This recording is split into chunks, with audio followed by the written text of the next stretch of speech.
সব থেকে expensive curse রয়েছে। মজা করছি না, আমরা আমাদের হাতে পেয়েছি টোটাল $250 মিলিয়ন এর কার্স। তার মধ্যে একটার দাম এমনকি $100 মিলিয়ন। আর আমরা সেগুলোকে ওড়াবো, জলের ওপরে চালাবো, ড্রাইভ করব, আর এমনকি আকাশেও উড়বো। এই সমস্ত গাড়িগুলো কেন তো দামি আপনাদেরকে দেখাবো। শুরু করবো আমরা এই $1 গাড়িটাকে দিয়ে। এটা তো পুরো একটা জঞ্জাল। আপনি কেন এটাকে $1 বিক্রি করে দিচ্ছেন? তুমি দেখতেই পাচ্ছ এটা কোনো কাজের নয়। আমি এর উপর সময় আর টাকা নষ্ট করতে চাই না। যদি আপনি এই ডলারটা ধরেন তাহলে ডিল ফাইনাল। আমি এখনো বলবো এটা হলো একটা জঞ্জাল, কিন্তু যখন আমরা এর উপরে $20,000 খরচা করলাম, এটা চলতে শুরু করলো। ঠিক আছে, এবার তাহলে ব্যাড বয়কে স্টার্ট করা যাক। ও, আমি তো ভাবিনি এটা স্টার্ট হবে। এই গাড়িটা চলছে কিভাবে? কত ধোঁয়া বেরোচ্ছে, এটা তো পাগলামি। $1 কার, $1 কার, $1 কার, $1 কার।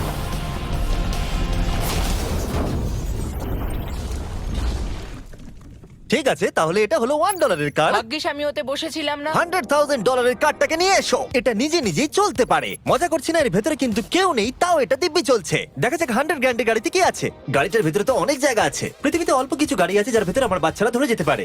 তোমার আবার বাচ্চা আছে? হ্যাঁ, তোমরা সবাই চলো এটাকে নিয়ে। যদি আপনারা সাবস্ক্রাইব না করে থাকেন তাহলে করে দিন, কারণ এতে অনেকটা পরিশ্রম লেগেছে। আর অনেক ঘুরে আসি। টেসলা কেনার আসল কারণ হলো এটা নিজে নিজেই চলতে পারে।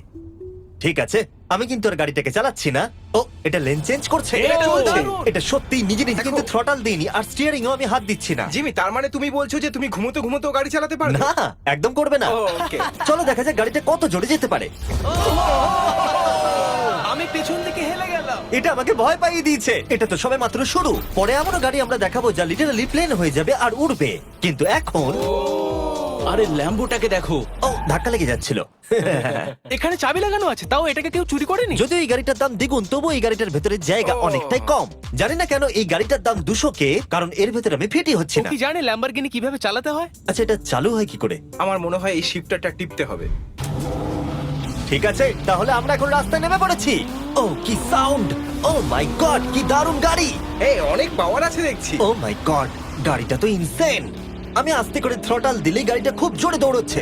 আমার ড্রাইভ করা সবথেকে ফাস্টেস্ট কার এটা। যদি তোমরা কোনো ভালো গাড়ি সন্ধান করে থাকো তাহলে ডেফিনেটলি এটা সেই কার। আর এবার আমরা $300,000 এর গাড়িটাকে দেখাবো। আর এটা হলো সম্ভবত পৃথিবীর সবথেকে সেফ কার। এটা ট্যাঙ্কের মতো মনে হচ্ছে। আচ্ছা, এটা কি মিলিটারিদের গাড়ি নাকি? হ্যাঁ, এটা কিন্তু খুব উঁচু। তুমি এটাকে ল্যাম্বরগিনির সাথে কম্পেয়ার করো না। হ্যাঁ, ঠিকই বলেছো। চলো এবার দেখা যাক এই গাড়িটা কেন তো সেফ। প্রথমেই দেখাবো এই বুলেট প্রুফ উইন্ডো, যেটা এতটা মোটা।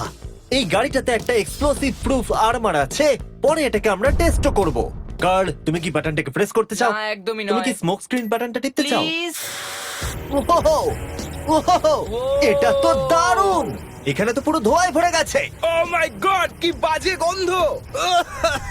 কিন্তু এই সব ফিচার্স গুলো এই গাড়িটাকে একদমই সেফ বানায় না। এই পুরো গাড়িটার চারপাশে এক্সপ্লোসিভ প্রুফ ফ্রেম রয়েছে। আর আমরা প্রথম যারা এই গাড়িটাকে টেস্ট করছে, উদাহরণস্বরূপ ওই $300,000 এর গাড়িটাকে ওড়ানোর আগে আমরা একটা নর্মাল গাড়িকে ওড়াবো। দেখা যাক প্যাসেঞ্জাররা বেঁচে থাকে কিনা। 3, 2, 1।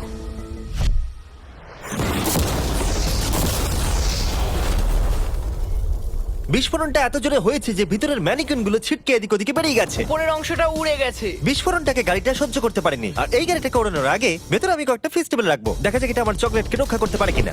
সবাই বলে এটা এক্সপ্লোসিভ প্রুফ, যদিও এটাকে কখনো টেস্ট করা হয়নি। দেখা যাক ম্যানিকুইন গুলো আর সবথেকে ইম্পর্টেন্ট ফেস্টিভ্যাল গুলো সার্ভাইভ করতে পারে কিনা। 3, 2, 1। যদি আপনারা সাবস্ক্রাইব না করে থাকেন তাহলে করে দিন, কারণ এতে অনেকটা পরিশ্রম লেগেছে। আর অনেক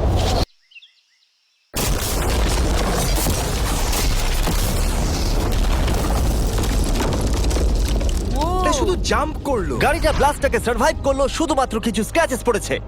উইন্ডোতে একটা ডেন্টও পড়েছে। আরে দাঁড়াও, ফেস্টিভ্যালস গুলো কোথায়? চ্যান্ডেলার বেরিয়ে যাও। তোমরা মেরে দিলে। ফেস্টিভ্যাল গুলো সার্ভাইভ করেছে। যদি তোমরা এমন গাড়ি চাও যেটা বিস্ফোরণ সহ্য করতে পারবে, তাহলে আমি এই গাড়িটাকে রেকমেন্ড করব। কিন্তু যেহেতু আমরা কোনো যুদ্ধে যাচ্ছি না, তাই আমরা $200,000 এক্সট্রা দিয়ে এটা পেয়েছি। $500,000 এর বোট কার। মাটিতে এটা একটা নর্মাল কার, তুমি পার্থক্যটা বুঝতেই পারবে না। কিন্তু এটা হলো মজার জিনিস, যেই আমি এটাকে জলে নামাবো এটা তৎক্ষণাৎ বোট হয়ে যাবে। চলো কার, তুমি আগে যাও। তাহলে আমরা যাচ্ছি। ও, আমার এটা ঠিক মনে হচ্ছে না, আমার এটা ঠিক মনে হচ্ছে না। আমি ওদের আগে পাঠালাম কারণ আমি দেখে নিলাম এটা কাজ করছে কিনা। এটা জলে চলছে না, আমরা ভাসছি। ও, দেখে মনে হচ্ছে কাজ করছে। দেখা যাক এবার কি হয়। ও মাই গড, আমরা জলে গাড়ি চালাতে চলেছি। ও, এবার এটাকে ধরে রাখতে হবে যতক্ষণ না বিপ শোনা যাচ্ছে। বিপ শোনা গেছে। এবার আমি এটাকে নর্মাল গাড়ির মতোই চালাতে পারবো, কিন্তু জলের ওপর দিয়ে। থিয়া ধরে বসো। এটা তো দারুণ। 5 সেকেন্ড আগে এটা একটা গাড়ি ছিল। জোরে চলো। আমি ওদের সাথে থাকতে পারতাম, কিন্তু আমার গাড়ি এবং বোটে বমি ও পায়। ওকে, দারুণ। Boom boom boom. Oh my God, ঠিক আছে, কর কর কর। ওদের আমাকে এটা ড্রাইভ করতে দেওয়া উচিত হয়নি।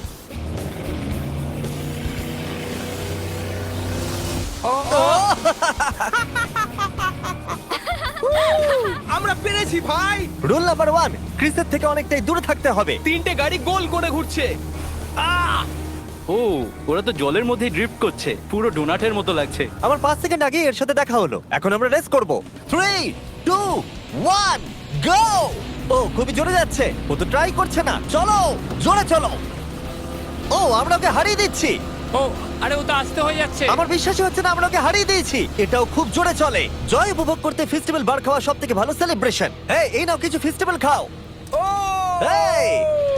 আমি ধরে ফেলেছি। ফেস্টিভ্যাল এই পৃথিবীর নাম্বার 1 চকলেট। না খেয়ে থাকলে অবশ্যই খাওয়া উচিত। মজার বিষয় হলো আমরা এই 3টে গাড়িকে চালালাম, তাও আবার জলের ওপর দিয়ে। এটা দারুণ। জিমি, আমার এটা দারুণ লেগেছে।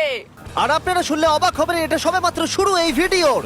আমাদের লিস্টে এর পরের গাড়িটা লিটারালি উঠতে পারে। আর যেহেতু আমার উঁচুতে ভয় লাগে, তাই আমি কার্ল আর নোলানকে পাঠালাম এটার জন্য। ভাই এটা কি হচ্ছে? এই গাড়িটা শুধুমাত্র মাটিতেই চলতে পারে তা নয়, এটার দুটো উইং আছে যেগুলো এটাকে 8000 ফিট ওপরে আকাশেও নিয়ে যেতে পারে। এই গাড়িটার মধ্যে একটা প্রপেলার লাগানো আছে। এখানে থেকে তুমি টেক অফটা দেখো আর আমি প্লেনে গিয়ে ওকে ফলো করছি। আমার বিশ্বাসই হচ্ছে না এটা আকাশে উড়বে। এটা টেক অফ করছে। চাকাগুলোর মাটিতে নেই। দেখো আমার পাশে একটা গাড়ি আছে যেটা উঠছে। গাড়িগুলোতে একটার পর একটা দুর্দান্ত হচ্ছে। এটা আমি বিশ্বাসই করতে পারছি না। একটা গাড়ি যেটা আমার মাথার ওপরে উঠছে। ও মাই গড, এটা কিন্তু দারুণ লাগছে। আমার মনে হয় এই পুরো গাড়িটাই স্টিল দিয়ে তৈরি। এবার ল্যান্ড করতে হবে। এরপরে $1 মিলিয়ন কার। কিন্তু আমি